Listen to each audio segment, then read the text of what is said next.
Bismillahirrahmanirrahim. Assalamualaikum warahmatullahi wabarakatuh.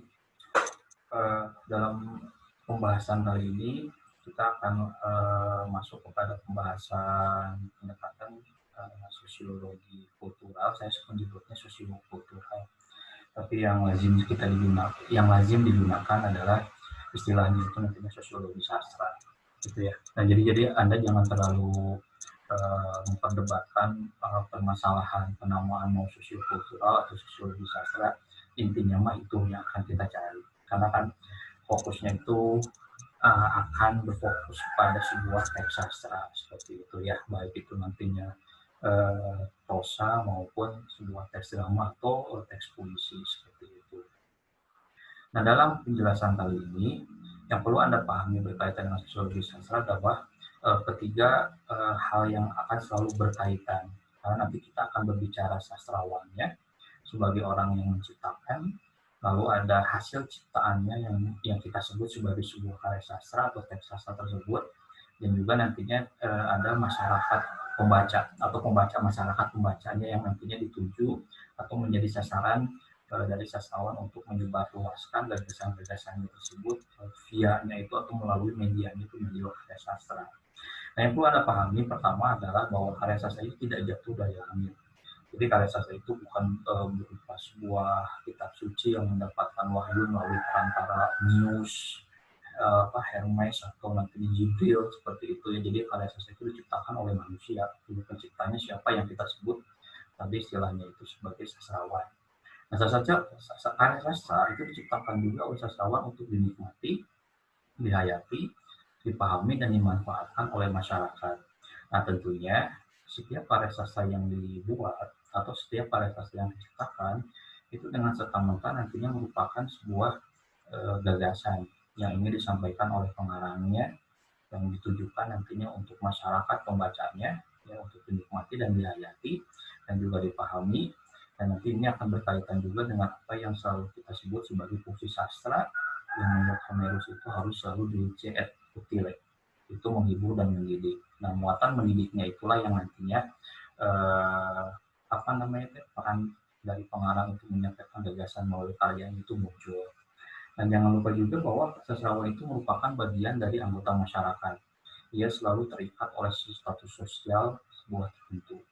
Jadi yang perlu Anda pahami adalah baik pengarang itu sebagai individu ya, maupun nantinya dia berkaitan atau berhubungan dengan institusi atau sebuah lembaga yang menaunginya, yang perlu Anda pahami bahwa sastrawan itu bagian dari masyarakat, tempat di mana ia tinggal, tempat di mana bahwa ia berinteraksi dengan manusia-manusia yang lainnya dalam sebuah masyarakat. Dan harus kita pahami bahwa segala kejadian atau peristiwa atau fenomena yang dia alami tersebut kemudian ia tuangkan dalam sebuah karya yang kita sebut sebagai sebuah karya sastra. Nanti wujudnya bisa berbentuk puisi, prosa ataupun drama. Yang perlu kita bicarakan juga dalam konteks sosiokultural atau sosiologi sastra ini adalah berkaitan dengan bagaimana tradisi-tradisi pengembangan dari sastra itu muncul. Mulai dari kita mengenal nanti ada sebuah tradisi lisan gitu ya, di mana nanti peran si penutur itu akan menjadi bagian yang inti, di mana nantinya biasanya proses penyebarannya itu diturunkan secara turun-temurun atau diwariskan seperti itu. Lalu berikutnya masuk kepada tradisi tulis, di mana kita sudah menemukan bentuk-bentuk tulisan. Nah, lalu yang paling penting itu selain nantinya sebagai sebuah perkembangan, ada juga tradisi cetak, terutama nanti ketika mesin cetak itu ditemukan oleh Johann Gutenberg. Jadi kan itulah yang nantinya mengubah peta dunia ketika nantinya banyak berbagai macam literatur, termasuk literatur tentang keagamaan yang bisa dicetak dan bisa dikonsumsi oleh masyarakat secara luas. Nah, sastra itu menampilkan gambaran kehidupan. Nah, tadi seperti yang saya jelaskan bahwa ya, pengarang itu bagian dari masyarakat. Dia coba menangkap, dia coba merekam memori ingatannya dalam memorinya, lalu dia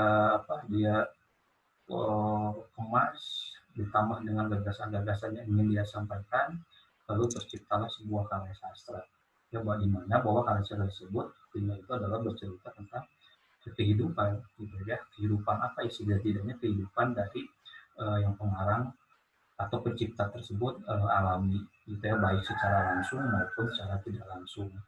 Kehidupan sendiri itu adalah sebuah kenyataan sosial di mana nantinya ada sebuah interaksi yang di mana nantinya ada sebuah kejadian yang si pengarang sebagai pencipta itu alami, kemudian dia tuangkan dalam bentuk sebuah karya sastra. Nah, status sastrawan dan karyanya itu akan menjadi penting kalau kita melihat bahwa apa latar belakang sosial pengarang menentukan isi karangannya. Nah, itu dua pertanyaan inti dari pendekatan sosiologi sastra ini. Nah, bahwa dalam pendekatan ini kita perlu melihat juga bahwa latar belakang itu nantinya akan banyak berpengaruh tidak kepada karya sastra yang diciptakan. Misalkan saya punya contoh, eh, ada pengarang Indonesia, misalkan ada Hamka, lalu ada Romo Mangun, YB Mangunwijaya, atau yang lainnya yang memiliki latar belakang Gusmus atau kelompok kekiniannya Mustofa Bisri, ya Mustofa Bisri. Nah, kita bisa melihat bahwa emblem-emblem dalam tanda petik latar belakang secara sosialnya itu nanti akan berpengaruh. Hamka kita mengenali sebagai seorang ulama besar gitu ya, dengan berbagai macam kitab yang dia ciptakan dan lain seperti itu, banyak tulisan-tulisan yang dia ciptakan. Lalu berikutnya YB Mangunwijaya kita mengenali sebagai murid dari Romo Sugio gitu kan ya, sebagai seorang pembesar agama Katolik. Begitupun dengan Kiai Haji Mustofa Bisri sebagai seorang pengasuh pondok pesantren, misalkan seperti itu. Nah, kita akan selalu mengaitkan dengan latar belakang sosialnya. Nah, makanya setiap karya-karya yang tercipta itu nantinya bisa atau akan selalu tidak pernah lepas dari latar belakang sosialnya tersebut. Karena misalnya saya kasih contoh, Hamka tidak mungkin atau YB Mangunwijaya tidak mungkin menuliskan dalam karya itu tentang misalkan hubungan intim seorang laki-laki dan perempuan. Kalau toh misalkan ada tentang tema-tema cinta, itu selalu nanti digambarkannya itu seluas mungkin dengan cara atau gaya penulisan masing-masing pengarang tersebut, ya. Tapi nantinya tidak memunculkan misalkan adegan-adegan yang merujuk kepada atau nantinya mempengaruhi status dia sebagai seorang sebagai seorang pemuka agama seperti itu. Nah, oleh karena itu akan menjadi penting latar belakang tersebut. Lalu berikutnya, nah apakah karya-karya pengarang tersebut mewakili golongannya? Nah, ini nanti akan berkaitan dengan poin yang pertama tadi, gitu kan ya.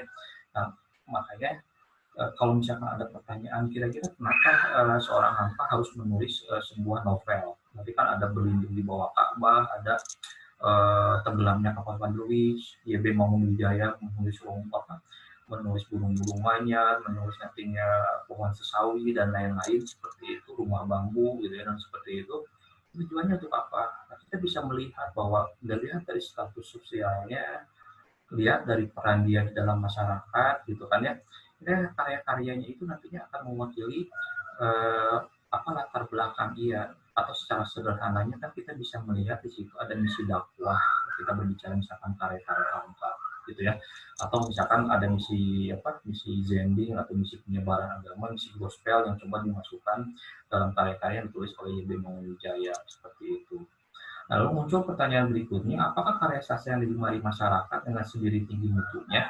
Nah, kalau ini mas saya kira kita masih debatable dalam artian eh, apa namanya itu, ada karya sastra yang memang diciptakan di masyarakat kemudian digemari, itu nantinya menandakan bahwa memang karyanya bagus, atau misalkan kalau ada karya dari pengarang-pengarang terkenal apakah dengan otomatis nantinya bisa menjadi bestseller? Saya kira tidak bisa dijawab secara sederhana seperti itu, gitu kan ya. Kenapa? Karena nanti yang menentukannya itu adalah pasar, atau yang akan menentukannya itu adalah masyarakat pembacanya. Kenapa? Misalkan saya bisa kasih contoh, misalkan dalam sebuah komunitas forum di Kartena, kan yang slogannya sangat terkenal gitu ya, dari FLP, oleh FLP, dan untuk FLP. Nah, setidak-tidaknya circle-nya itu akan berada pada 3 poin itu, atau 3 unsur tersebut, diciptakan oleh anggotanya gitu kan ya, nanti diterbitkan, sekarang ada penerbit FLP, lalu berikutnya setidak-tidaknya itu dibaca oleh anggotanya seperti itu. Belum lagi nantinya kita mengukur bagaimana nantinya di luar anggota tersebut yang minat terhadap membaca karya-karya yang ditulis oleh anggota LPP tersebut. Seperti itu. Nah, makanya poin yang ketiga ini saya kira sifatnya itu masih debatable dalam artian tidak serta-merta nantinya yang digandrungi atau yang diminati masyarakat menjadi sebuah karya bestseller itu nantinya tinggi mutunya. Nah, soal nanti urusan mutu itu nanti kita akan fokusnya itu pada bagaimana kritik sastra itu bekerja untuk menilai bahwa karya sastra itu mutunya bagus atau tidak, mutunya baik atau tidak, seperti itu. Nah, lalu yang paling penting juga dalam konteks sosiologi sastra itu bahwa apakah benar bahwa sastra itu sebagai cerminan zamannya. Nah, makanya pertanyaan yang pertamanya selalu muncul adalah sampai seberapa jauhkah bahwa karya sastra itu mencerminkan keadaan zamannya. Nah, kita selalu nantinya berkutat pada masalah yang sifatnya itu fiksi dan fakta, fiktif dan juga faktual. Kalau Anda bertanya kepada saya bahwa sifat sastra itu fiktif atau faktual, maka sifatnya itu sebagai sebuah karya sastra, sebagai sebuah karya seni, sifatnya itu fiktif, ya, sebagai sebuah karya itu fiktif. Nah, namun pertanyaannya bagaimana gitu kan kalau misalkan karya sastra tersebut diambil dari hal-hal atau fenomena yang sifatnya itu faktual. Nah, kita perlu berbicara di sini bahwa ketika kita membaca karyanya sebagai sebuah karya seni itu sifatnya fiktif. Nah, kalau nanti ada beberapa hal-hal yang fenomena-fenomena atau kejadian-kejadian yang sifatnya faktual, kita harus memperlakukannya itu adalah harus mencarinya itu di luar sebuah teksnya, di luar dari sebuah teks yang kita sebut sebagai sebuah teks sastra tersebut. Jadi pengetahuan-pengetahuan yang sifatnya faktual tersebut kita cari sebagai pendukung untuk kita membaca karya sastra tersebut sebagai sebuah karya seni. Dan jangan lupa juga nanti kita kembali kepada fungsi sastra yang sifatnya itu selalu nantinya berfungsi epitile, menghibur dan mendidik. Nah, sebagai sebuah karya seni tentunya itu dikemas atau dibuat, diciptakan sebagai bentuk hiburan. Ya, tapi jangan lupa poin-poin nanti mendidiknya itulah yang salah satunya itu nanti bisa dimasukkan dengan muatan-muatan atau gagasan-gagasan yang ingin disampaikan oleh pengarang untuk menceritakan, untuk bisa juga nantinya mengajak dialog dari pembacanya untuk memperlihatkan bahwa sebetulnya hal-hal yang sifatnya faktual itulah yang digambarkan di dalam karya sastra tersebut untuk dibicarakan. Nah, lalu apakah pengaruh masyarakat yang semakin rumit organisasinya terhadap penulisan karya sastra? Nah, ini saya kira kalau harus berbicara dalam konteks sejarah. Kenapa? Karena ada beberapa lembaga-lembaga sastra misalkan ketika Indonesia tahun 60-an gitu kan ya, di mana nantinya setiap partai politik itu memiliki lembaga kebudayaan, sebutlah misalkan PNI punya LKN, lalu NU ketika itu menjadi partai punya lembaga seni budaya Muslim Indonesia Lesbumi, lalu ada PKI yang punya lembaga kebudayaan bernama LEKRA, Lembaga Kebudayaan Rakyat gitu kan ya. Nah, itu nantinya selalu setiap karya seni yang tercipta dari lembaga-lembaga kebudayaan tersebut itu selalu nantinya sesuai seperti visi dan misi partai tersebut. Karena jangan lupa bahwa lembaga-lembaga kebudayaan tersebut diciptakan itu semata-mata sebagai bagian dari roda penggerak partai tersebut dalam mencari mendulang suara dari konstituennya, seperti itu. Nah, makanya kalau muncul misalkan apakah organisasi itu akan berpengaruh dalam penulisan karya sastra, terlepas bagaimana nantinya pengarang tersebut bersandar atau tidak terhadap organisasinya tersebut. Karena kan ada juga nantinya pengarang yang free dalam artian seperti misalkan pengarang-pengarang yang tergabung dalam manifest kebudayaan yang dia selalu ada judulnya itu seni untuk seni, jadi tidak mau nantinya melekat pada organisasi yang ada di belakangnya, sehingga nantinya memunculkan karya sastra yang sifatnya itu bebas dan lain-lain seperti itu. Lalu berikutnya perkembangan bentuk dan isi karya sastra membuktikan bahwa sastrawan mengaudit pada selera pembacanya. Ini pun nanti bisa menjadi debatable, gitu kan ya. Dalam artian apa? Makanya kalau saya tadi kasih contoh yang volume Karpena itu, saya kira itu kemasannya itu selalu dikemasnya itu atau secara sederhananya, pokoknya dalam kerangka yang membicarakan Islam secara umum gitu ya. Dalam artian tidak dikotak-kotakan misalkan tidak NU, tidak Muhammadiyah, atau tidak radikal, tidak moderat, atau tidak liberal, dan seperti itu. Hanya menunjukkan kebaikan-kebaikannya dari sifat yang sifatnya itu Islami, seperti itu. Nah, pertanyaannya, apakah itu selalu berpatokan kepada selera pembacanya, faktanya memang seperti itu diciptakannya. Karena di sebagian komunitas itu menyukai dengan tema-tema seperti itu. Karena lazimnya kalau di Indonesia itu akan selalu naik turun ya, berkaitan dengan tema-tema dalam sebuah karya sastra. Ada bagian misalkan yang membicarakan tentang masalah pendidikan dibahas. Ada yang membicarakan nantinya dengan tema tentang Islami, banyak membahas tentang tema Islami, gitu kan, seperti itu. Nah, itu nantinya kita akan berbicara pada bagaimana pasar itu nantinya menentukan kira-kira yang sekarang sedang muncul, yang menjadi bestseller itu apa. Malahan kalau kita mau berbicara konteks sekarang, kita bisa melihat bahwa dengan fenomena nanti ada budaya Korea itu muncul, ya gelombang budaya Korea itu muncul. Nah, kita nanti bisa melihat bahwa banyak karya-karya sastra dari pengarang-pengarang Korea banyak diterjemahkan dalam bahasa Indonesia. Contohnya kita bisa melihat kalau di Gramedia itu nanti ada satu rak khusus gitu ya, bagaimana literatur dari negara Korea tersebut itu diterjemahkan kemudian dijual gitu kan banyak, dan ternyata katanya bestseller juga seperti itu dalam beberapa karya sastra seperti itu. Nah, ini menandakan bahwa ada anggapan yang disebut bahwa sastra itu merupakan cermin proses sosial dan ekonomis belaka. Dan dia bergerak dari faktor-faktor di luar sastra untuk membicarakan sastra. Sastra hanya berdaga dalam hubungan dengan faktor-faktor di luar sastra itu sendiri. Nah, ini yang kita sebut sebagai gejala epifenomenon atau gejala kedua. Ya, kalau pas mau nanti kemasannya itu seperti apa, bahwa intinya itu adalah gagasan yang ingin disampaikan dalam karya sastra tersebut. Bukannya intinya apa, misalkan kalau kita belajar dari sejarah, ketika zaman Orde Baru, misalkan Seno Bumira Aji Dharma pernah mengatakan bahwa kalau ketika pers dibungkam, maka sastra bicara. Karena media pada saat itu yang paling memungkinkan untuk dijadikan sebagai kritik sosial adalah menggunakan media sastra. Terbukti misalkan dia menciptakan sebuah antologi cerpen yang berjudul Iblis Sudah Mati. Di situ nanti ada fase-fase di mana ada fase sebelum, ketika, dan sesudah pemerintah Orde Baru tersebut runtuh gitu kan, seperti itu. Makanya ada kematian Paman Gober, ada Clara dan lain sebagainya, yang coba mereka memotret bagaimana karya sastra itu dapat dijadikan sebagai sumber informasi bagi pembacanya untuk melihat bahwa fenomena yang terjadi sebetulnya pada saat itu seperti itu ya.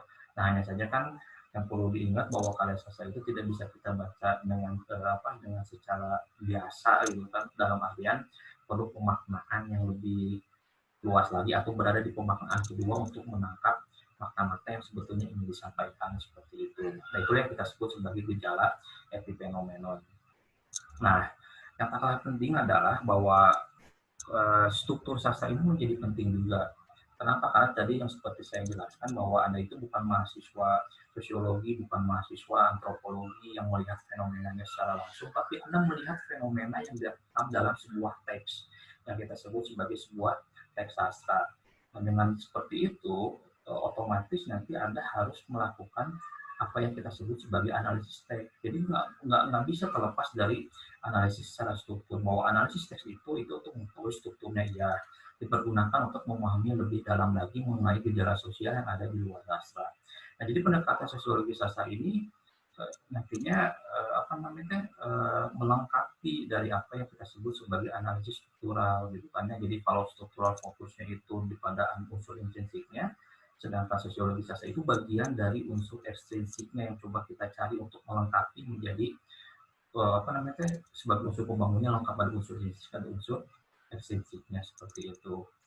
Nah, dalam term lain itu disebutnya itu sebagai nantinya ada sosiologi pengarang, dibagi-bagi sosiologi sastra itu ke dalam 3 bagian. Ada sosiologi pengarang, karya sastra, dan juga pembaca. Jadi sosiologi pengarang itu mempermasalahkan status sosial, ideologi sosial yang berkaitan dengan pengarang. Sama seperti yang tadi saya jelaskan, berkaitan dengan konteks sosial pengarang.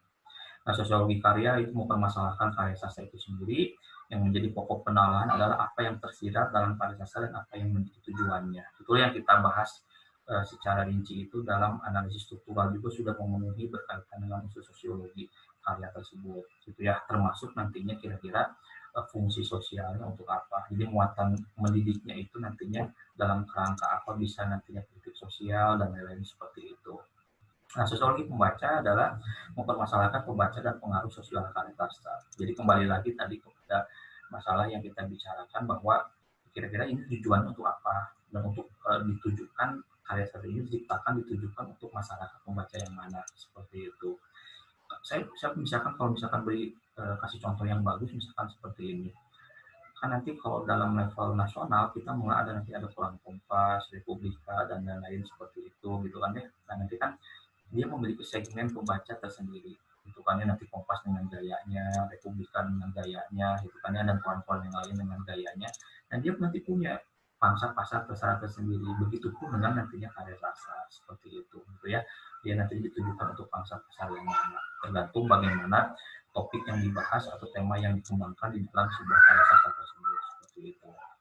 Nah, kalau ini nanti bisa dibaca, saya kira ya bagaimana konteks sosial pengarang tadi sudah sama dijelaskan seperti saya membahas tentang konteks sosial pengarang, profesionalisme dalam pengarangan, sejauh mana pengarang itu menganggap pekerjaannya sebagai sebuah profesi atau mata pencahariannya memang sebagai seorang penulis seperti itu ya. Nah, itu juga yang dibicarakan. Nah, tadi seperti yang saya jelaskan, masyarakat apa yang dituju gitu ya, pembacaan yang mana, itu sasarannya untuk apa. Di sastra sebagai cerminan zamannya juga tadi sudah saya jelaskan bahwa keadaan sosial yang coba ditangkap oleh pengarang lalu berikutnya digambarkan menjadi sebuah yang dicampur dengan gagasan dari pengarangnya itu menjadi sebuah karya sastra yang sifatnya fiktif gitu kan ya. Lalu berikutnya ada pandangan sosial yang juga sama berkaitan juga dengan konteks sosial pengarang juga, fungsi sosial. Saya kira apa namanya, kita tidak perlu memperdebatkan seni untuk seni atau seni untuk masyarakat, apakah karya yang baik itu sebagai akan selalu nantinya bestseller. Kita patokannya pada dua hal yang seperti kata Homerus atau Horatius bahwa fungsi sastra itu harus dulce et stile, menghibur dan mendidik. Ingat, menghibur dulu bukan mendidik dulu, karena kan nantinya kalau untuk mendidik itu relatif gitu kan ya, bagaimana nantinya pesannya itu sampai atau tidak gitu ya, makna yang ingin disampaikan atau gagasan yang ingin disampaikan oleh pengarang itu sampai atau tidak. Nah, itulah saya kira sifat dari sastra yang sifatnya itu multitafsir. Tapi jangan lupa juga bahwa tafsiran tersebut harus semakin mendekati bukan semakin menjauhi. Kenapa? Karena ya kalau semakin menjauhi bagaimana gagasan itu dapat tersampaikan dengan baik atau dapat dicerna dengan baik gitu kan ya. Kalau semakin menjauh justru semakin mendekati, itulah yang disebut dengan bahwa multitafsir itu harus semakin mendekati bukan semakin menjauhi seperti itu. Nah, sastra kebudayaan dan peradaban saya kira ini nanti bisa dibaca secara utuh oleh Anda yang bahwa nilai-nilai moral itu nanti salah satu bagian dari yang dicari sebagai bagian dari bentuk utiler tadi yang mendidik. Depannya bisa nantinya berupa nilai moral, nilai agama, nilai sosial seperti itu. Intinya kita berbicara pada fungsi sosial dari karya sastra tersebut. Dan nantinya tergantung kepada bagaimana si pembaca menafsirkannya seperti itu, gitu ya. Nah, itu yang bisa saya sampaikan dalam pertemuan kali ini atau dalam pembahasan tentang sosiologi sastra. Pertanyaannya nanti bisa kita lanjut atau bisa Anda tuliskan di dalam WA group ya, atau dalam email gitu. Selebihnya nanti kita akan tanya jawab melalui media tersebut. Saya kira itu yang bisa saya sampaikan. Terima kasih. Assalamualaikum warahmatullahi wabarakatuh.